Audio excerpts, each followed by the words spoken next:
Kita lanjut bahas spoiler Wudong Qiankun Season 8 episode 14. Oke lah, nggak usah caci cot banyak bacot, kita langsung masuk aja ke pembahasan.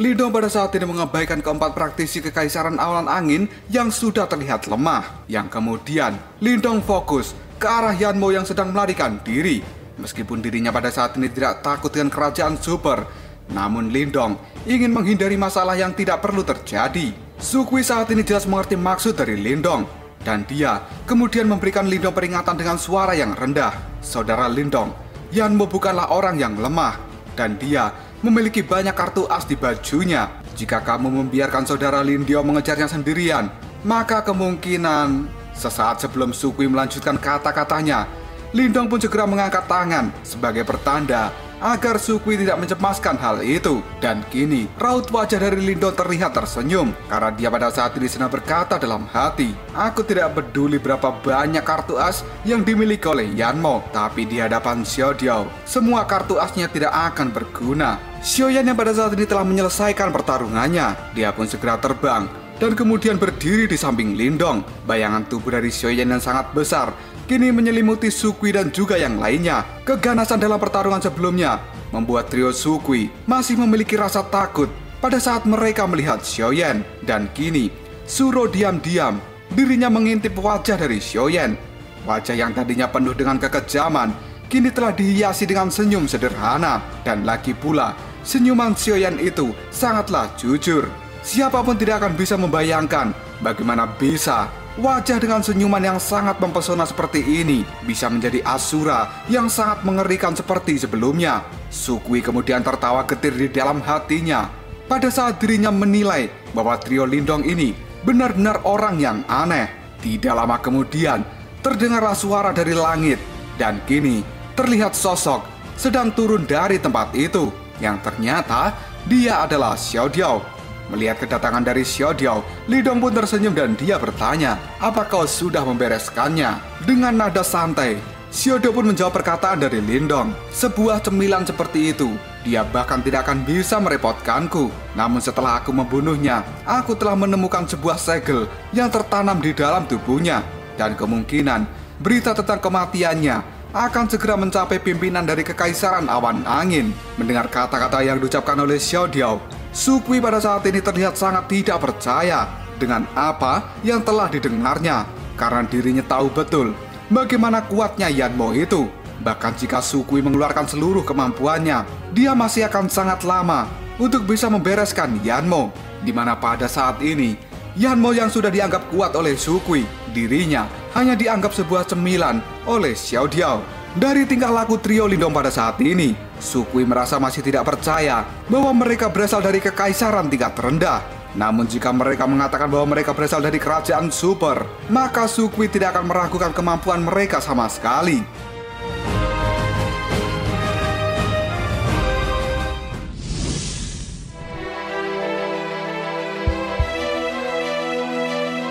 Setelah beberapa saat Sukui terdiam karena membayangkan bahwa trio Lindong berasal dari kerajaan tingkat rendah yang memiliki kekuatan setara dengan kerajaan tingkat super. Kini berangsur-angsur kesadaran dari Sukui telah kembali. Yang kemudian Sukui pun berkata, saudara Lindong, kali ini berkat kalian bertiga, nyawa dari kami telah diselamatkan. Di masa depan nanti, jika kami memiliki kesempatan, maka kami akan membalas semua kebaikan kalian. Sementara Suro, dengan mata besarnya, dia menatap trio Lindong dan mengatakan, kakak Lindong, kakak Linyan, kakak Lindiao, terima kasih banyak. Mendengar ucapan terima kasih dari trio Sukui, pada saat ini Lindong, dia melirik Xiaodiao dan kemudian tertawa. Yang kemudian, Lindong pun berkata dalam hati, kali ini kita bertiga bertindak sebagian besar adalah karena keinginan dari Xiaodiao.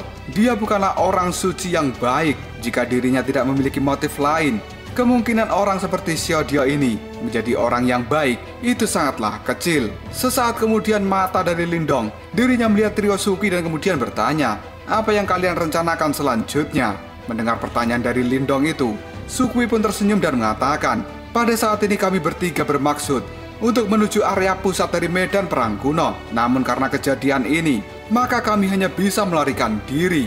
Siapapun yang datang ke tempat ini, mereka pasti merasa bagaikan ikan emas yang akan segera melompat dari kolam, yang kemudian berubah menjadi seekor naga. Namun saat ini kami merasa mustahil bisa melewati halangan dari Kekaisaran Awan Angin, karena mereka telah mempersulit kami untuk melewati kota 10.000 gajah.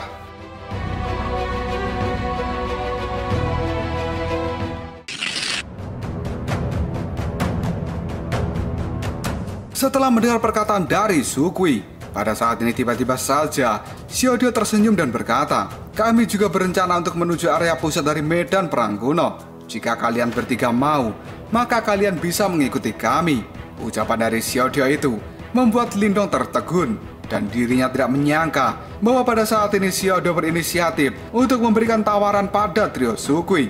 Namun Lindong tidak memprotes apapun yang diucapkan oleh Xiaodio. Lagi pula, Xiaodio memiliki perasaan yang baik pada Shuro yang terlihat murni dan polos. Setelah mendengar tawaran dari Xiaodio, trio Sukui juga terlihat tercengang.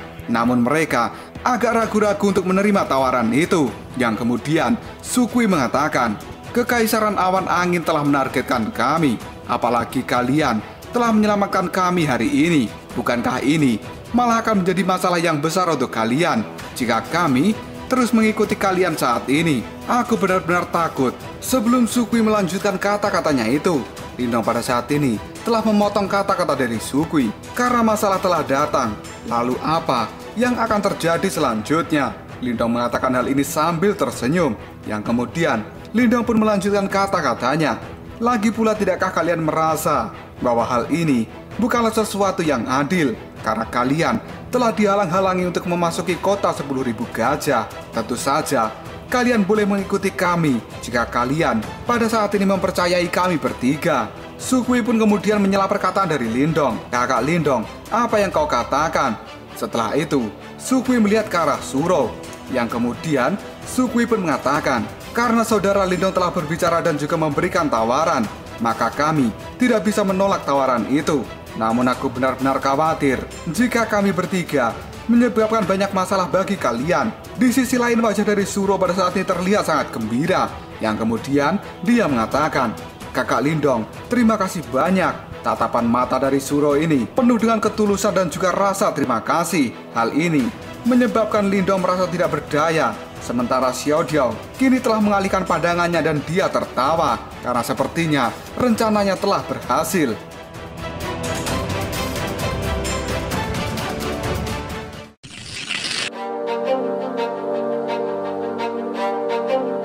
Sejujurnya Xiaodio pada saat ini berbuat baik pada trio Sukui adalah karena dia mengincar kekuatan besar yang tersembunyi di dalam tubuh Shuro.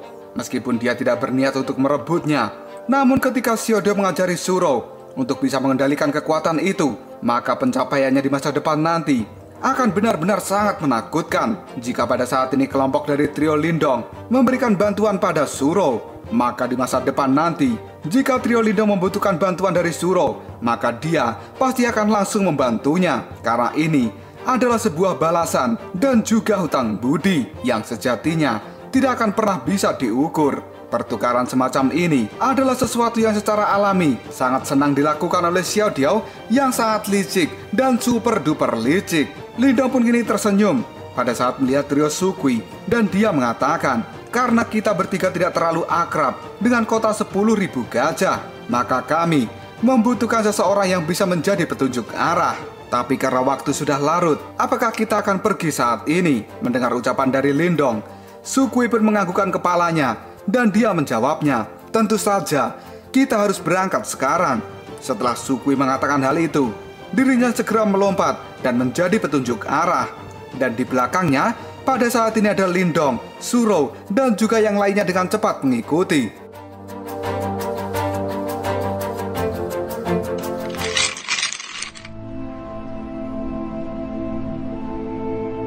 Di dalam perjalanan menuju kota 10.000 gajah, kini Lindong melihat ke arah Xiaodio dan dia berbisik, "Xiaodio, sebenarnya apa yang sedang kau rencanakan?" Mendengar pertanyaan dari Lindong, Xiaodio pun hanya tersenyum.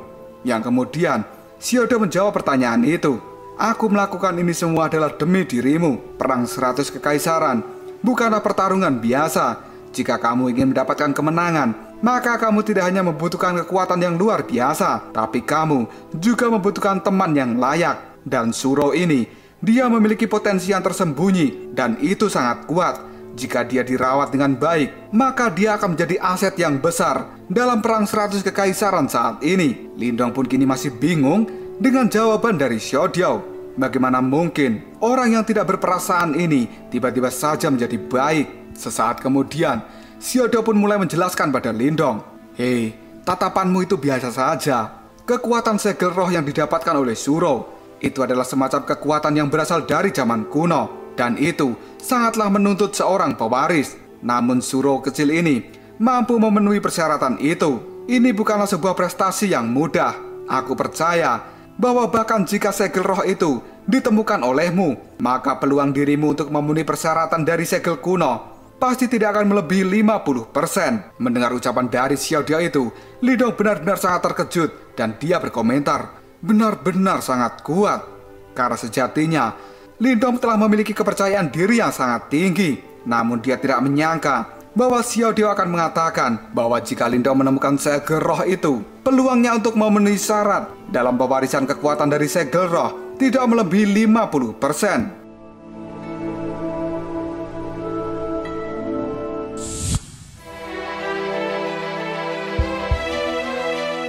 Xiaodiao pada saat ini kembali mengatakan pada Lindong, di antara orang-orang yang telah kamu temui selama ini, hanya ada 2 individu yang memiliki bakat lebih besar dari Shuro. Mendengar kata-kata itu, Lindong segera melirik Shuro, yang kemudian dalam hati Lindong mengatakan, Shuro pada saat ini telah dievaluasi oleh Xiaodiao. Namun Xiaodiao telah berpikir bahwa ada orang lain yang bahkan lebih baik dari Shuro. Siapa itu? Sesaat kemudian, Xiaodiao melanjutkan kata-katanya. Salah satu dari kedua orang yang sangat berbakat saat ini terkait erat dengan dirimu, karena salah satunya adalah orang yang telah melakukan wik-wik denganmu. Dia adalah Ling Qingsu. Sementara yang lain adalah adik perempuanmu, Jintan. Mendengar ucapan itu, Lindong benar-benar kaget, dan kemudian dia berkata, "Hah? Ling Qingsu dan Jintan?" Setelah itu, Lindong pun mengatakan, latar belakang Ling Qingsu memang tidak biasa. Aku tidak punya komentar apapun tentang dirinya, karena jelas bakatnya telah melebihi bakatku. Namun untuk Jintan, aku merasa bahwa itu tidak normal. Mendengar ucapan dari Lindong, Xiaodiao pada saat ini mengatakan, jika kita benar-benar berbicara tentang bakat, Jintan itu memiliki bakat yang jauh jika dibandingkan dengan dirimu.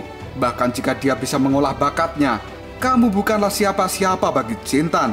Dan beberapa hal memang tidak akan terungkap di awal. Namun meskipun bakat itu penting, hanya dengan mengandalkan itu saja tidaklah cukup untuk menjadi seorang praktisi top di dunia ini. Karena karakter dan juga kegigihan seseorang serta pendukung-pendukung lainnya itu juga sangat penting.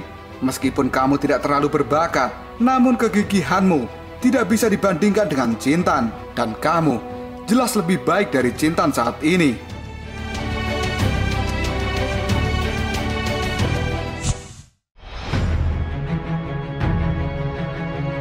Mendengar perkataan dari Xiaodiao, Lindong pun kini tersenyum dan kesuraman di wajahnya kini telah menghilang.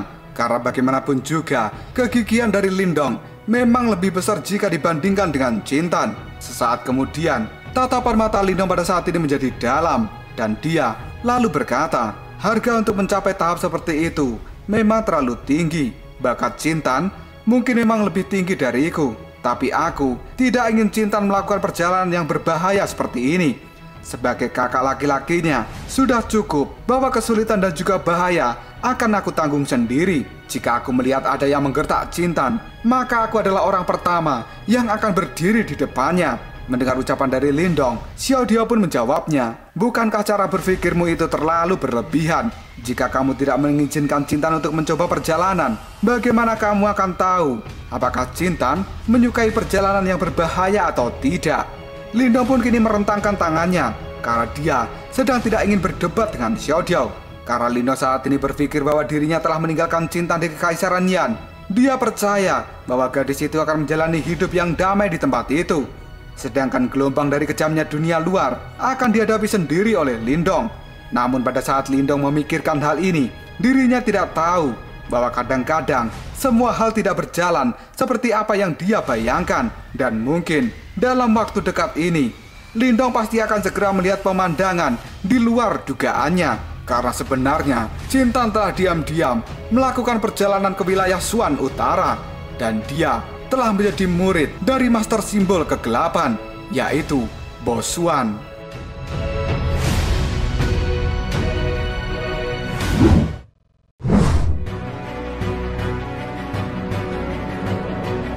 Dan kini, tiba-tiba saja Lindong berkata lirih, Ling Qingsu. Setelah itu, Lindong pun membayangkan peri yang sangat cantik, seolah turun dari surga, dengan kaki telanjang, pada saat ini menginjak teratai hijau. Dan dia adalah wanita pertama di dalam hati Lindong. Wanita seperti ini adalah orang yang sangat sempurna dan tanpa cacat. Tapi karena kesempurnaan inilah, seseorang hanya bisa menatapnya dari jarak jauh. Dan untuk menuju wanita yang begitu sempurna, Lindong telah memilih untuk menjaga jarak dengan hormat. Tapi ada satu kejadian yang tidak terduga yang telah mereka alami di makam Nirwana. Yang hal itu menimbulkan sebuah kecacatan kecil di dalam kesempurnaan ini. Kecacatan kecil ini bahkan telah merusak sikap hormat Lindong.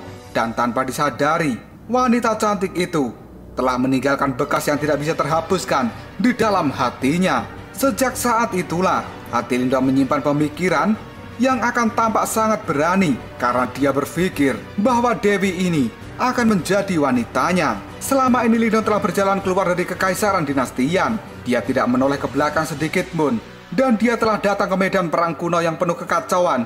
Dan juga pertempuran ini karena Lindong sebenarnya ingin membuktikan bahwa dirinya bisa berdiri di depan wanita itu, yang kemudian Lindong akan memberitahukan bahwa kata-kata yang dia ucapkan di puncak gunung di luar kota Yan bukanlah kata-kata sembarangan dari seorang remaja. Setelah membayangkan hal itu, Lindong pun kini bergumam, Ling Qingsu, perang 100 kekaisaran yang kamu katakan tidak akan bisa menghentikanku. Karena pada saat itu, aku akan berdiri di depanmu dan aku akan memberitahu semua orang bahwa wanita yang telah aku tiduri, dia pasti akan menjadi milikku.